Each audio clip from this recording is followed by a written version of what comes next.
The rain had stopped hours ago, but the mountain path was still slick with mud and moss. My boots, old and worn from years of avoiding this exact return, sank slightly with each step, as if the forest itself wanted to swallow me whole before I got there. I hadn't spoken the village's name in 20 years. I hadn't dared to look it up on any map, not because it wasn't there, but because part of me feared it no longer needed to be. Some places aren't found by coordinates. They're summoned by blood, by memory, by curse. And I had all three. My name doesn't matter. What does matter is that I am the only one who ever left Red Lantern Village and lived past 30. And now, I'm going back. Not out of bravery, not to right a wrong, but because my younger brother, Min, died 3 weeks ago, on his 30th birthday. Just like they all do. The death certificate said asphyxiation. His face frozen in agony, like he'd been choked by invisible hands. Just like our mother.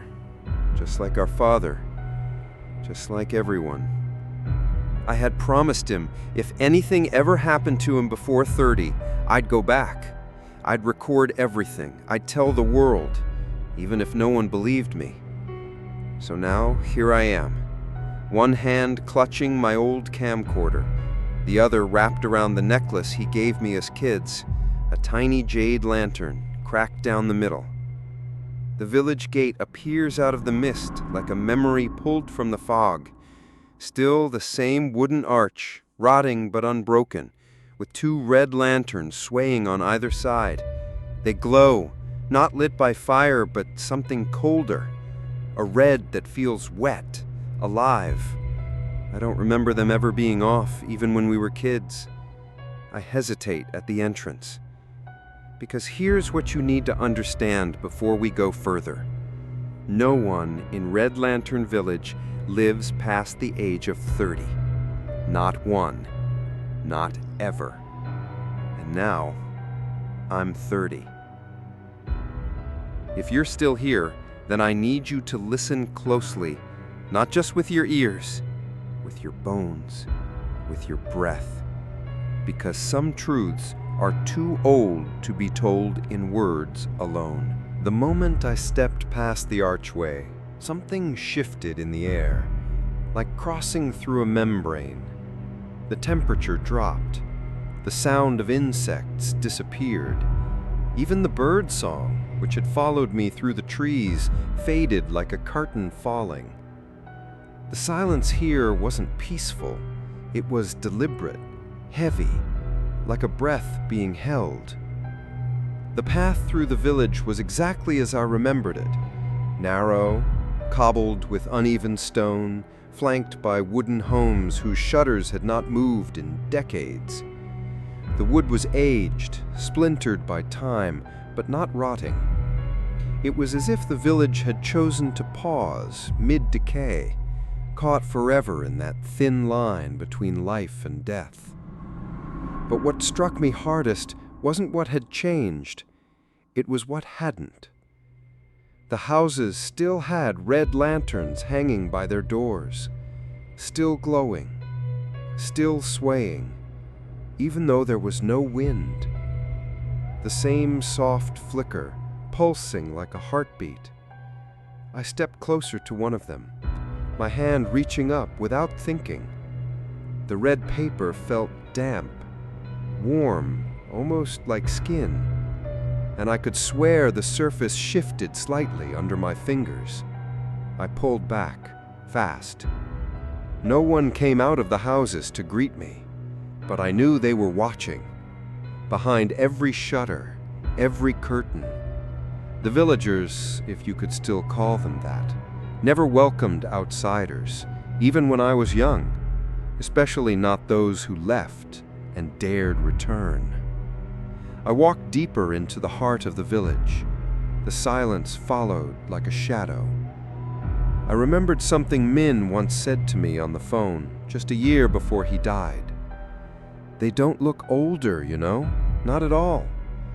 Aunt Lean, Uncle Tuan, That weird guy who used to run the rice shop?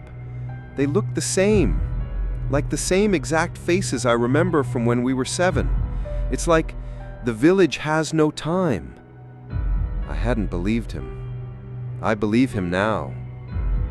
A door creaked open at the far end of the street. An old woman stepped out holding a small red basket. Her back was straight. Her skin was flawless. Her black hair hung down her shoulders, not a trace of gray. But I knew her. It was Mrs. Hua, our next-door neighbor who used to babysit us when Mom was still alive. She was already in her late 40s back then. She should be pushing 70 by now. But she looked 30, maybe less. I called out, softly, "Bahua?" She didn't respond, just turned slowly and walked back into the house, closing the door behind her. The red lantern above her doorway flared brighter for just a second, then dimmed. I kept walking. The temple square. It was the center of the village, the only place we kids were forbidden to play in. I remembered the warnings from the elders. Stay away from the temple, especially during full moon. We never understood why. The temple wasn't grand. It was a squat, 3-tiered pagoda, its wood carved with dragons and blooming lotus. But there was something off about it. Even in sunlight, it looked like it belonged to the night. And now, standing in front of it again, I realized something else. There were no offerings, no incense sticks, no fruit bowls, no prayer bells. Only a line of red lanterns, 13 of them, hanging in a perfect arc over the entrance. Each one bore a name, not written in ink, but burned into the paper. Min's name was one of them. I staggered back. This was no longer just ritual. This was memory. This was marking. I turned to the right, toward my childhood home. My hands were shaking, but my feet moved on their own. Every step felt heavier, like the ground itself didn't want me there. The house was just as I left it. Same cracked porch, same bamboo wind chime. The door creaked open at my touch, and the air inside was thick with something stale and sharp, like dried blood and forgotten prayers. There were photographs on the shelf. I picked one up. It was my family. Me, Min, Mom, and Dad, taken on the New Year festival. We were standing under a canopy of red lanterns, smiling. Behind us, a figure stood blurred at the edge of the frame. Not a person, something taller, thinner, wearing robes, no face. I dropped the frame. It shattered, but the sound didn't echo. The silence swallowed it whole. The village doesn't age. The people don't either. But they do die. Always at 30. Never before, never after. I don't know what happens to them between the years. They live, they laugh, they farm, they smile, but they are always waiting for that day, that moment, that final birthday. I walked outside and sat on the edge of the well, the same well where we used to throw coins and whisper wishes. The water inside looked the same, still, black, endless. I remembered what my mother once whispered to me when I turned 10. "You have 20 years, my love. Use them well. Use them fast." I had laughed then. Now it didn't feel like a warning. It felt like a countdown. Tomorrow, I would turn 30. And tonight, the lanterns burned redder than I had ever seen. Night falls differently in Red Lantern Village. It doesn't begin with a sunset. It begins with the lighting of the first lantern. At precisely 6 p.m., just as the shadows start to lengthen and the mist begins crawling in from the mountains, a deep gong echoes through the valley. 3 slow strikes, then silence. That's when it begins. From behind every closed door, villagers emerge, one by one, each carrying a red lantern. Not store-bought, not factory-made, handcrafted, handmade. The paper stretched taut over wooden ribs, brushed with something darker than dye. If you look closely, you can see the veins, like skin, like it was never meant to hold light at all. They walk in silence, barefoot, forming a slow procession down the cobbled street. No one speaks, no one gestures, even the children, especially the children.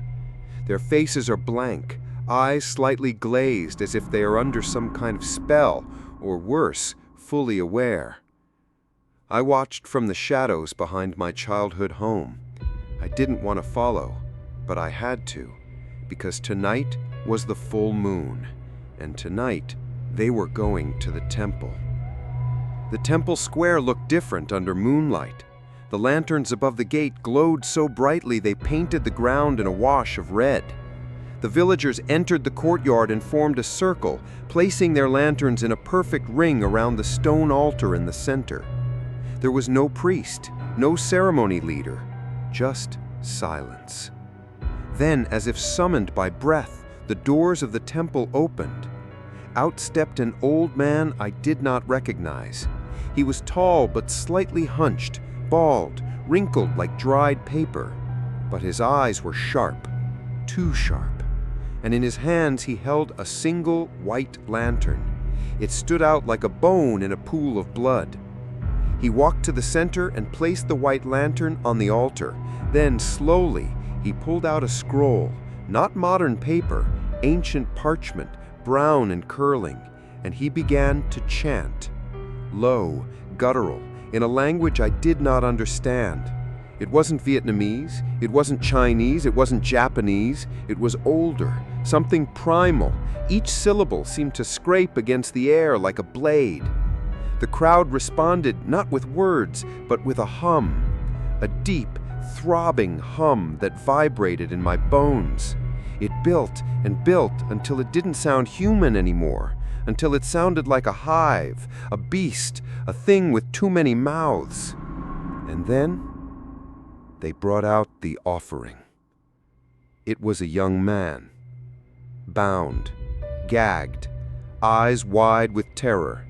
He thrashed violently as 4 villagers carried him forward and placed him beside the white lantern.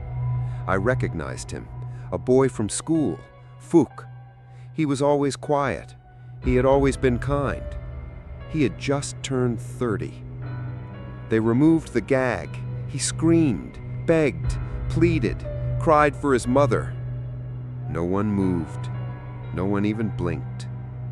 The old man reached into his robes and pulled out a blade.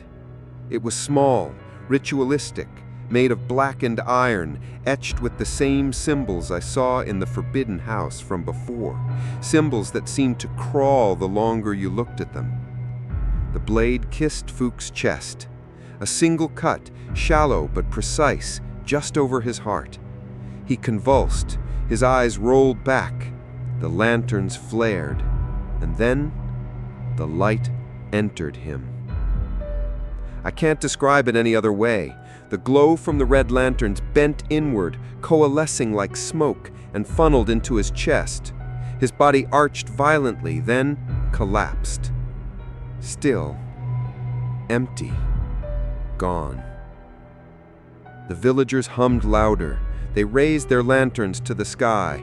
The old man picked up the white lantern, now stained with crimson dripping from the sides, and placed it gently on Fook's chest. Then, together, they chanted a final phrase. Chio ang sang de noi bang tui, doi mao lei tui, doi tui lei bing en. Shine the light to feed the dark. Trade blood for age. Trade age for peace. And just like that, it was over. The villagers scattered, quiet, calm, as if they had just attended a festival instead of a ritual sacrifice. I stayed frozen for nearly an hour, my breath caught in my chest, my hands trembling so badly I almost dropped the camera. Yes, I recorded everything, even if part of me wished I hadn't. As I slowly backed away into the trees, I noticed something chilling. Every red lantern that had been placed in the circle was now gone, except one. Mine. Someone had placed it outside my old home. It was glowing, brighter than the rest, almost pulsing, like it was waiting. For me. There's a house at the far end of Red Lantern Village that no one speaks of, not because they forgot it, but because remembering it feels like inviting something in. We used to call it Nyakam, the silent house. It's where old Madame Tan used to live, the village herbalist, and some whispered, a witch. She vanished long before I ever left. The adults said she moved. The children said she dissolved. No one dared go near it, not even the elders. That's why I knew I had to. The path to the silent house was overgrown, the grass taller than my knees. No lanterns hung at its gate, and the wooden fence had long since collapsed. The house was larger than I remembered, older, wounded. The paint on the shutters had peeled back to raw timber, and the windows were blacked out with heavy cloth nailed from the inside. Still, it didn't feel abandoned. It felt asleep. I pushed the door open. It creaked like a warning. Inside, the air was thick with dust and something sour, like dried herbs or worse, dried blood. The walls were covered in scrolls, parchments, torn book pages, all marked with symbols. Some I recognized from the ritual last night, others even more ancient. But one thing caught my eye immediately. A massive circle painted in the center of the wooden floor, made with black ash and what I know was dried blood. It was cracked, uneven, and smudged, like someone had tried to scrub it away and failed. At the center of the circle was a lantern, but not red, black. Its light was cold, pale, faintly blue, like something left over from death. I stepped closer and saw the inscription carved beneath it in Vietnamese. Nơi mang ánh sáng sẽ mang bom tôi tới. The one who carries light shall carry darkness too. It hit me like a brick. That's what the woman meant in the journal I found earlier. She wasn't just documenting the curse. She was trying to break it, trying to reverse the lantern's power. She had created the black lantern to absorb the curse, but something went wrong. In the back of the house, I found a trunk. Inside, it was filled with scrolls, torn photographs, and a series of ritual objects, bones, charms, dried animal parts. But at the very bottom lay a journal, bound in cracked leather. I opened it. Inside were pages upon pages of notes written in both Vietnamese and a strange, older script I couldn't recognize. Diagrams of bodies, chakras, circles, lanterns, each page more frantic than the last. And then I saw it. A page titled, The 30th Seal, Lời ân to 30. She wrote, The lantern is not merely a symbol, it is a vessel, a womb for the unborn thing buried beneath this village.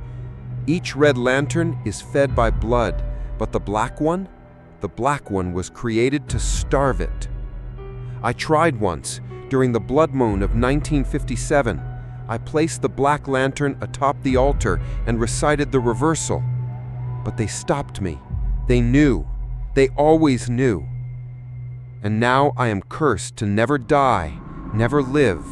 I am between, just like the village. Only one born inside the village, who left and returned before their 30th, can try again. Only one who remembers both the light and the dark. If you read this, it is already watching you. The moment I closed the journal, I heard it. A creak. Not from the old wood, but from above. Someone or something was walking on the ceiling, slowly, deliberately. The wood didn't groan under weight. It clicked, like claws, like bone. I didn't look up. I ran. I burst out of the silent house and back into the fog. The red lanterns across the village had already begun to flicker. People were beginning to appear again. No one acknowledged me, but I could feel their eyes. I clutched the journal tightly to my chest and ran all the way back to my old home. I locked the door. I sealed the windows. And still, there was a red lantern glowing on my porch. This time, it wasn't pulsing. It was breathing. That night, I didn't sleep. I stayed up rereading the journal, memorizing the ritual, the ingredients, the timing, the warning. There was a line she had circled in red ink. To light the black lantern is to become its bearer. The village will reject you.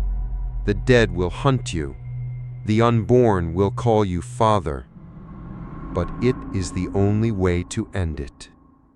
Tomorrow, I turn 30, and tomorrow I will enter the temple, not to witness, but to stop it, or die trying. At dawn, the fog began to lift, but the dread in my chest only thickened. I had barely slept, if at all. My mind ran in loops, faces, symbols, that black lantern still burning coldly in the silent house, and the journal's final line, "The unborn will call you father." I needed answers, not from the dead, from the living. And there was only one group in the village that ever spoke the truth. The children. I remembered them from the day I arrived, wide-eyed, still, smiling without joy, children that never seemed to grow. It had bothered me at the time, but now it terrified me. I returned to the courtyard where we used to play, an old dirt square ringed by crumbling stone lions. I half expected it to be empty. Instead, I found 7 children sitting silently in a circle, playing with stones. Except they weren't playing. They were arranging the stones into patterns, circles, spirals, triangles intersecting. Every shape mimicked the sigils I saw in the journal. Ancient, precise. They knew. One of them noticed me, a girl, maybe 8 years old in appearance, but her gaze was ancient, centuries deep. She smiled. "Are you the one with the camera?" I froze. "Yes," I said cautiously. "How did you know?" "We hear everything. The lanterns whisper." Another boy chimed in. "Ming showed you the way, didn't he?" My blood went cold. Ming was dead. I had never spoken his name out loud since arriving. "What do you know about my brother?" I asked, stepping closer. The girl shrugged. "He tried to leave again. You can't leave twice." Another boy added, "He asked too many questions. They gave him the 30. I sat down. Not because I wanted to, but because my legs refused to hold me up any longer. "You are not really children, are you?" I whispered. The girl tilted her head. "We were once, but the village needs guardians. The unborn need mouths, so we stayed." "What are the unborn?" I asked. Their voices spoke as one. "They are what the village fed. They are what the lanterns keep asleep. They are what wakes when someone turns 30 and dares to run." I pulled out the black lantern from my pack. The moment it touched the ground, the children hissed, not with fear, but instinct, like wolves smelling fire. "You brought the hunger.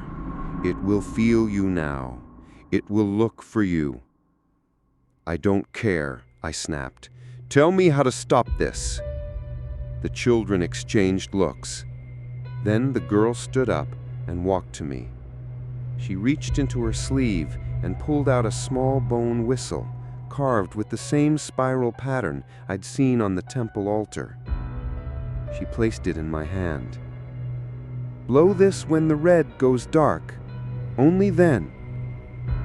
"What will it do?" "It will call her." "Who?" She smiled with teeth too sharp. "The first mother, the one who lit the first lantern, the one who tried to save us, the one they buried alive beneath the well." Before I could speak again, the children turned and walked away, one by one, fading into the mist like smoke. No footsteps, no sound.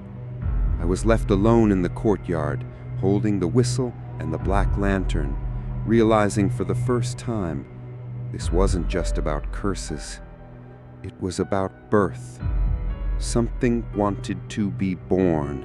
Something the village had kept in stillness with blood and silence for centuries. And my birthday, my 30th, was the doorway. As I stood up, I heard the wind shift.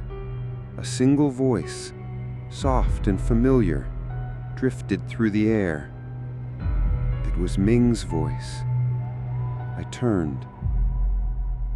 No one. Just the red lantern above me, glowing slightly blue. It is my birthday, July 6th. I turned 30 at exactly 2:17 a.m. I didn't tell anyone, not that I needed to, because the moment the clock struck that time, the lantern outside my door turned white. White like bone. White like death.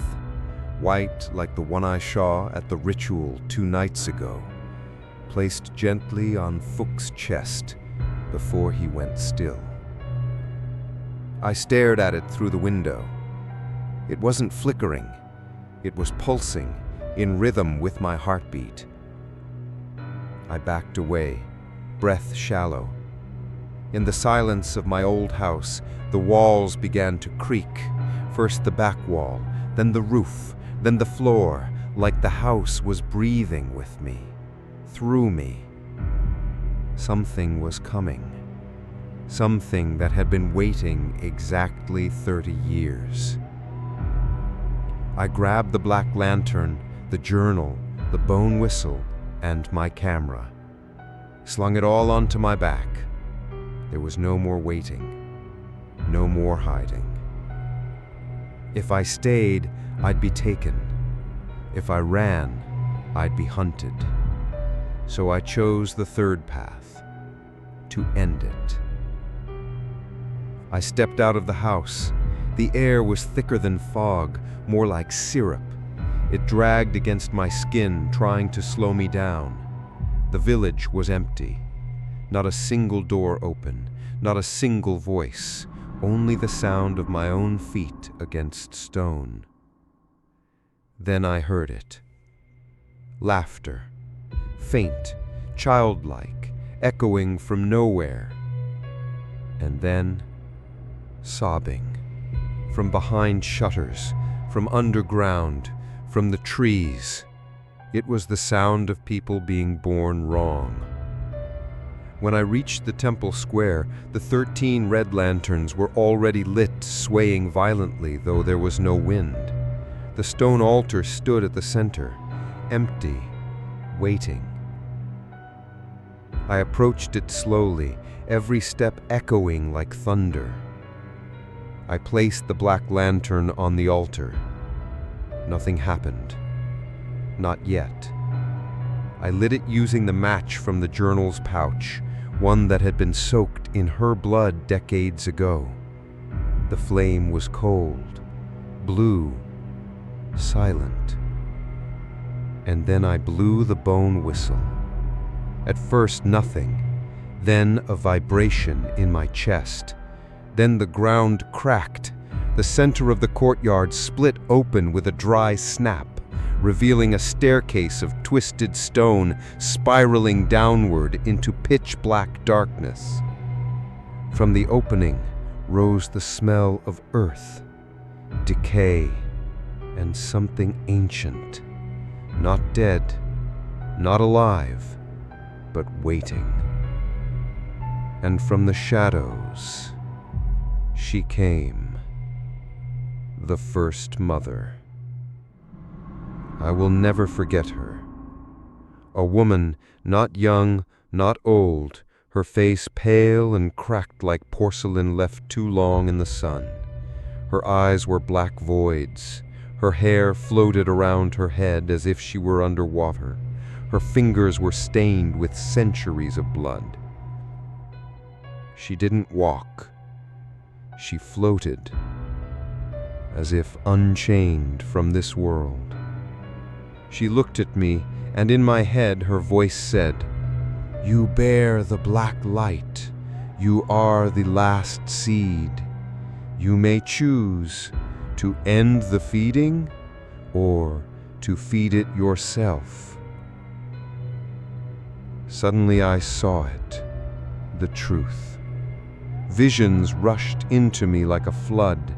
Centuries ago, the villagers made a pact with a spirit of stillbirth and hunger, a spirit that promised long youth and prosperity.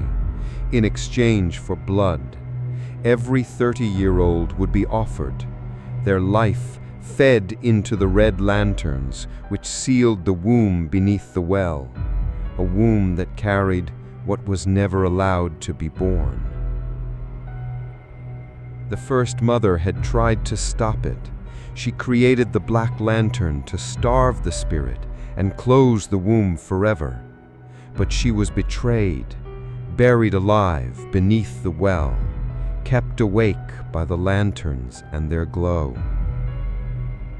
And now I was the only one who could light the black lantern at the moment the womb stirred, the moment someone turned 30. That moment was now. The first mother stepped aside and pointed.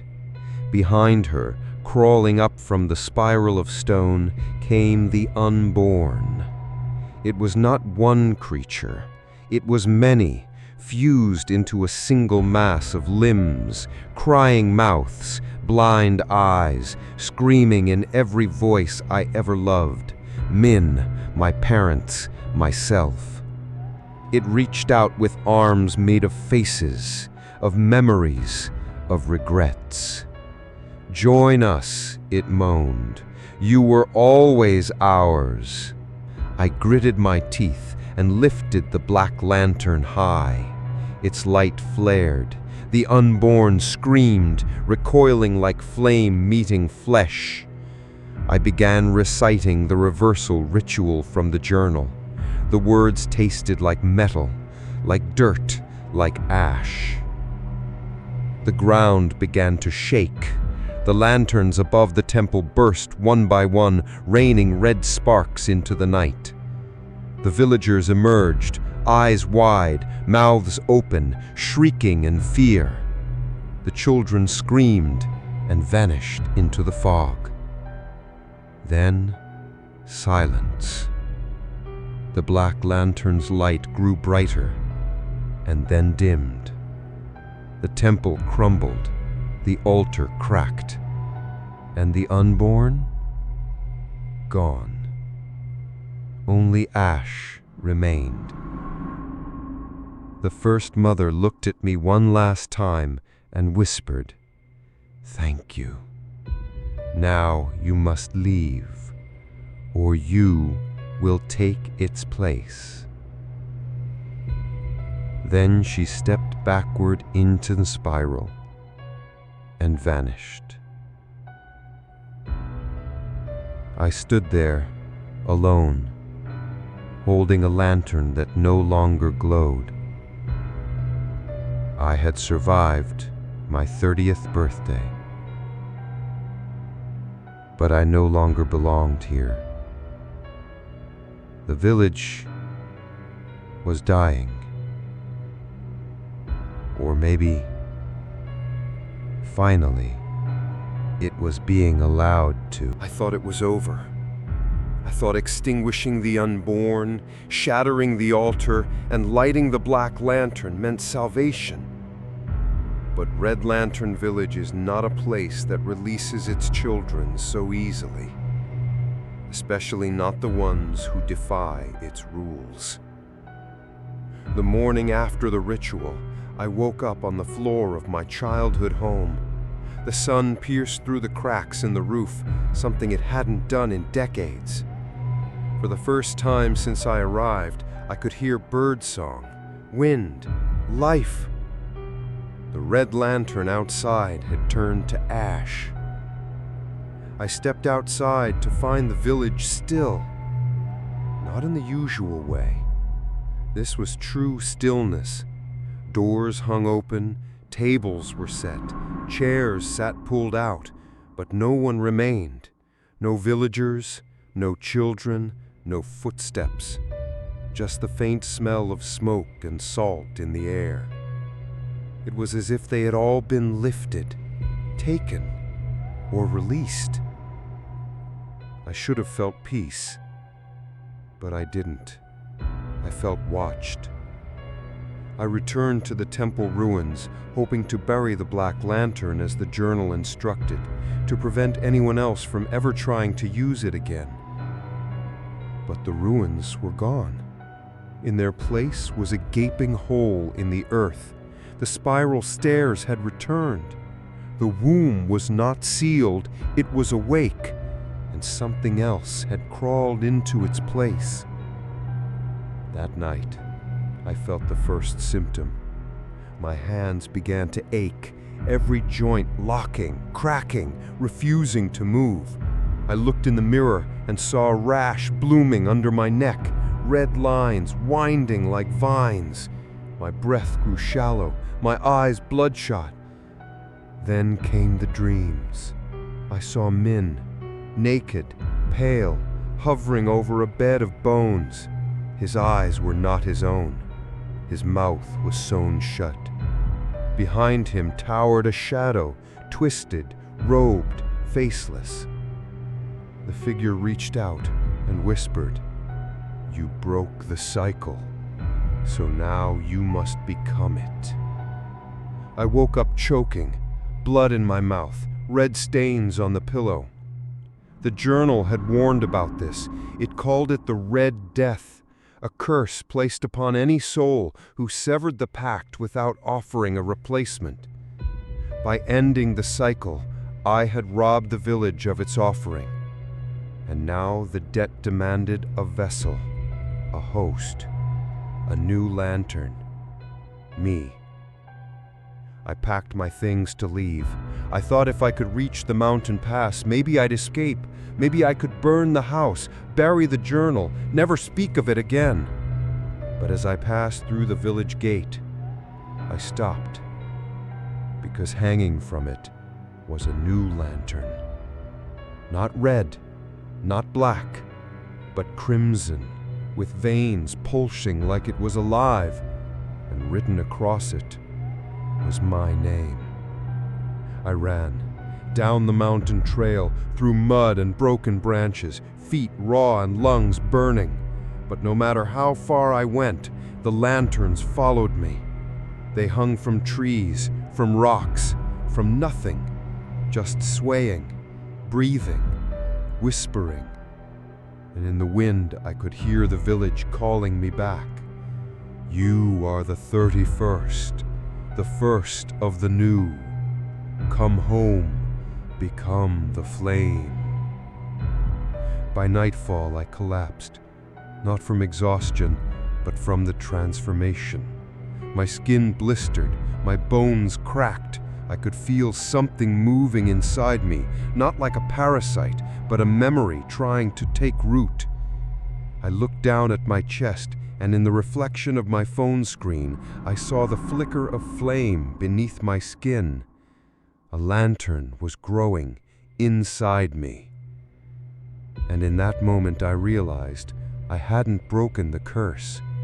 I had simply changed it. It no longer needed red lanterns, rituals, or villagers. It just needed one. Me. Tomorrow, I will record everything. I will upload this footage. I will leave this journal where someone else can find it. And I will walk back to the center of the village. I will light the crimson lantern with my own breath. And when the first child wanders into Red Lantern Village again, they will find me waiting, smiling, glowing, and the curse will begin anew. I didn't sleep. My body trembled with fever. My skin glowed faintly red in the dark. The lantern inside me pulsed with every heartbeat, its glow flickering behind my ribs like fire behind rice paper. I could feel it changing me. I wasn't becoming a ghost. I wasn't dying. I was being rewritten, transformed from man into myth, from memory into mechanism. The curse wasn't just a story. It was a system. A machine that ran not on gears, but on people, on time, on age, on obedience. At sunrise, I sat beneath the twisted banyan tree at the edge of the well, the one we used to climb as kids, its roots now wrapped around the stones like fingers. A part of me had hoped the well would be gone, collapsed, sealed by what I'd done. But it wasn't. The well was open, and something was breathing inside it. I opened the journal again. My fingers were blistered, trembling, but I flipped to the last pages, those I hadn't dared read before. The pages were different now. Where before there were words, now there were drawings, images that hadn't been there days ago. Me, drawn in ink, standing in front of the altar, holding the black lantern. Then another. Me again, lying beneath the earth, lantern buried in my chest, roots growing from my mouth. And below it, one word etched in crimson. Anchor. I read on. The village was never cursed by a spirit. The village made the deal. The villagers themselves built the ritual, not to protect the land, but to protect themselves. Centuries ago, a famine swept through the region. The village was dying. Drought, disease, rot. Children were born still. The people cried to the heavens, and nothing answered.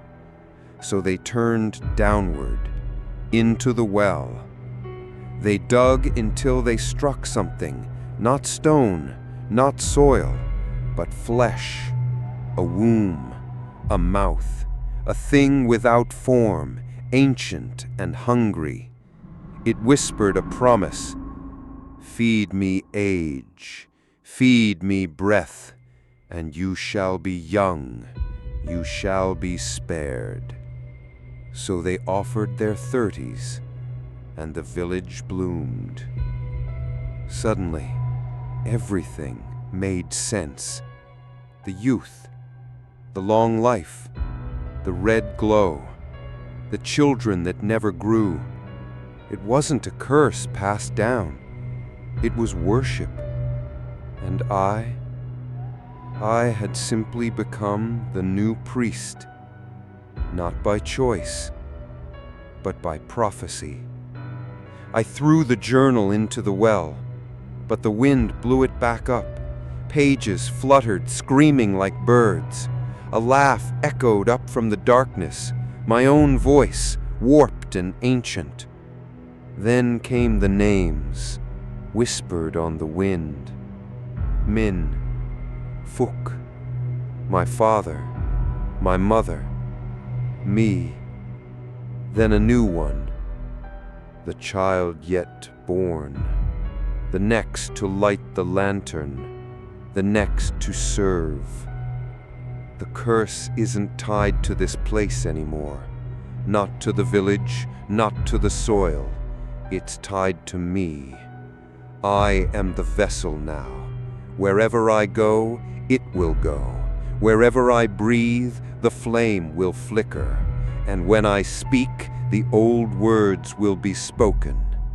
I am becoming the tongue of the red lantern, the one who welcomes, the one who judges, the one who calls the 30. But here's the horror. A part of me no longer wants to fight it, because in the stillness there is peace. In the repetition there is comfort. In the glow, I feel safe. Tonight, I will walk the perimeter of the village once again. I will hang 13 red lanterns. I will whisper the names. I will hum the song. And when a stranger walks in, lost, wounded, curious, I will smile and say, "Welcome home. We've been waiting for you." Escape. It sounds like a simple word, like it's just a matter of direction, turning your back, running fast, not looking back. But when the curse lives inside you, escape becomes a lie you whisper to yourself before the dark finally eats you whole. I woke before dawn, covered in sweat. The fever had worsened. My skin had taken on a soft glow, red and waxy. The whites of my eyes were turning a sickly shade of amber, like lantern paper. I could feel something shifting beneath my skin, as if a second rhythm had joined my pulse, a twin heartbeat, not mine.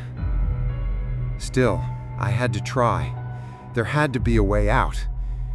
The journal, before it was torn and thrown back from the well, had one final diagram, a crude map, a pathway marked by symbols I hadn't understood before, now burned into my brain like an old song. A route out. But not just any route.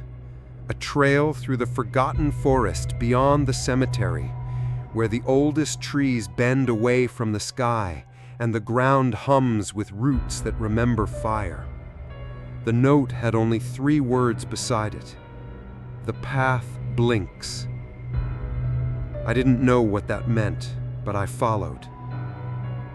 The forest was different than before. Every tree looked like it had been turned to wax, melting, stretching, weeping. As I walked, the trees seemed to shift behind me, closing the way I had come. The air buzzed faintly, like the sound of a radio just out of frequency. I clutched the black lantern tight against my chest. It had dimmed, no longer cold or glowing, just silent, watching.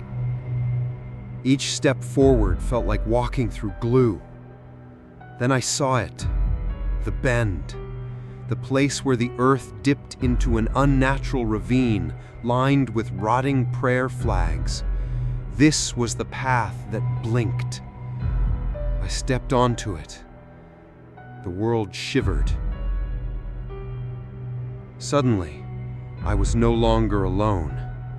All around me, shadows flitted between trees, familiar shapes. My brother, my father, my mother, even myself, each a little more broken, a little more lantern than flesh. They whispered in unison, You are already home. There is no path, only the cycle. You lit the flame. Now be still and burn. I screamed. I ran. Branches whipped my face. The air thickened into fog. My own voice echoed back at me, twisted and delayed. Then, light. A clearing. The edge of the village. I had made it. The path had blinked, but I had blinked faster. The mountain stood in front of me. The same one I had climbed down days ago, but now it felt taller, older, more hostile. Still, I began to climb. Every step was a battle, my limbs heavy, my lungs tight. My breath came in short bursts, and the fever burned hotter. The lantern inside me wanted me to stop. It begged, it bargained, it whispered of warmth, of sleep, of never being afraid again. But I kept moving. When I reached the ridge, I looked back. Red Lantern Village sat below, still, silent, smoldering with faint light like coals beneath ash. I pulled out my camera. I filmed it, not for proof, not for closure, for a warning. I turned it on myself. My eyes were no longer mine. My voice came out dry and papery. If you find this, if you ever see a red lantern hanging where it shouldn't be, leave. Don't ask, don't knock, don't look inside. Just leave. Because it's never just a village. It's never just a story. It's a hunger. And once it sees you, it waits. And then I crossed the ridge. The air changed. The trees cleared. The world moved forward again. The curse didn't vanish, but it stayed behind. For now. I made it back to the city, not as a man, but as a fracture. My body passed through train stations, buses, and crowds like smoke. No one looked twice. No one saw the glow beneath my skin. Maybe they didn't want to, or maybe they couldn't. Maybe the village had made me invisible, just another forgotten thing lost between stories and sleep. I rented a small room on the outskirts of town, sparse, cheap. One light bulb, one mirror, no red, or so I thought. That night, I sat down to edit the footage from the village.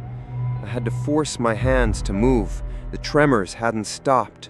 My fingertips felt like they were wrapped in silk, too smooth, too numb. The footage was there, clear, sharp, too sharp.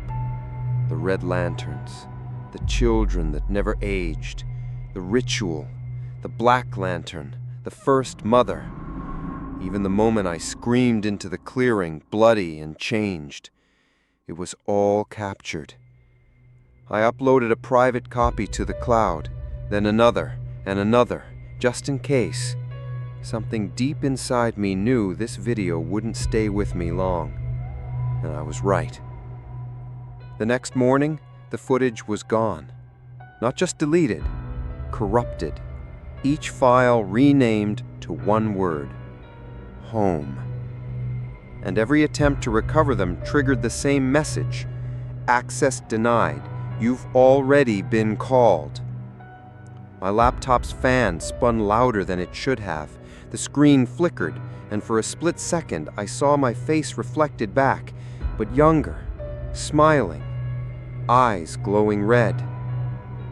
I unplugged everything, smashed the hard drive, burned the memory cards. But it didn't matter. That night, I found a red lantern hanging outside my apartment window.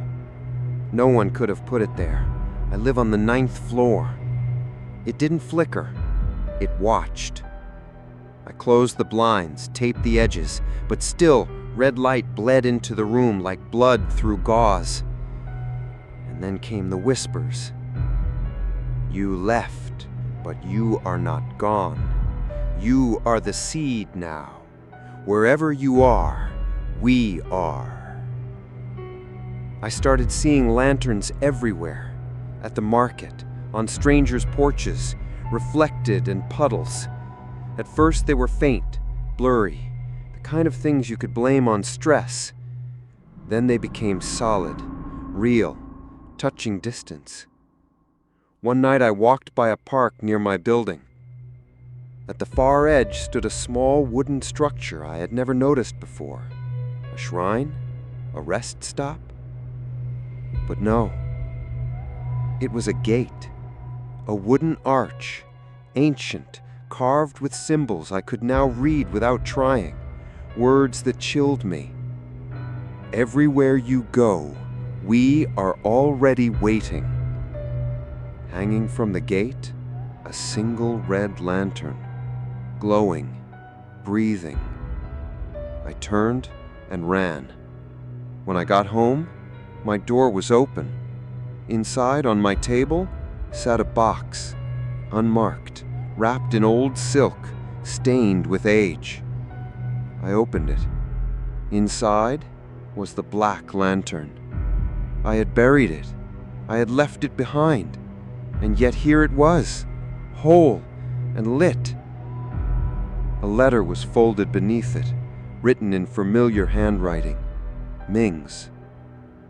You tried, Einhai. You were brave. But bravery means nothing when the village is not a place. It is a pattern. A story passed down like disease. You carried it out, but it carried itself back in. You can't save the world, but maybe, just maybe, you can delay the next chapter. Break the lantern and bury yourself with it, far from eyes, far from roads, far from stories. I sat in silence for a long time, and then I reached for the black lantern. It burned me, not like fire, like recognition. That night I left the city, disappeared without saying goodbye. They'll say I snapped, that I vanished. They won't know the truth. That I walked into the forest again, not the one behind Red Lantern Village, but a new one, a forgotten one. And there I dug a grave for the lantern, for myself, to starve the next chapter.